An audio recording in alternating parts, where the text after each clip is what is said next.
پر حملہ جس کے نتیجے میں 3 بکریاں ہلاک اور کچھ کو شدید زخمی کر دیا۔ تفصیل کے مطابق الحمزہ کے قریب صدیقہ آباد میں آوارہ کتوں نے بکریوں پر حملہ کر دیا، جس کے نتیجے میں خلیل احمد ارائیں کی 3 قیمتی بکریاں ہلاک اور کچھ شدید زخمی ہوئی، جس کی اطلاع پر ویٹرنری ڈاکٹر ڈیرہ فرید کو دی گئی، جس نے آنے سے صاف انکار کر دیا۔ کل اثر دا واقعہ سر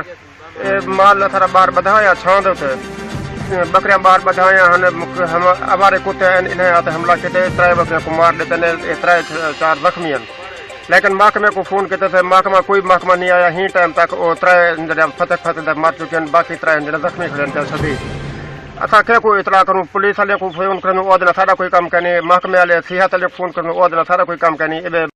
ڈاکٹروں کو فون کے کاظم شاہ کو ابھی تک نہیں آیا، پولیس والوں کو اطلاع دی، ان لوگوں ہمارا کام نہیں ہے، ہماری درخواست ہے ان کے خلاف کارروائی کی جائے اور سخت ان کو سزا دے۔ اور یہ کہا کہ یہ پولیس کیس ہے، تم ان کے پاس جاؤ، جس کے بعد اپنی مدد آپ کے تحت پرائیویٹ ڈاکٹر سے علاج کروانا پڑا۔ اہل علاقہ کا مطالبہ ہے کہ ان آوارہ کتوں کو تلف کیا جائے اور دوسرا غیر ذمہ داری ویٹرنری عملے کے خلاف سخت ایکشن لیا جائے، یہ اپنی ڈیوٹی اچھی طرح انجام دے سکیں۔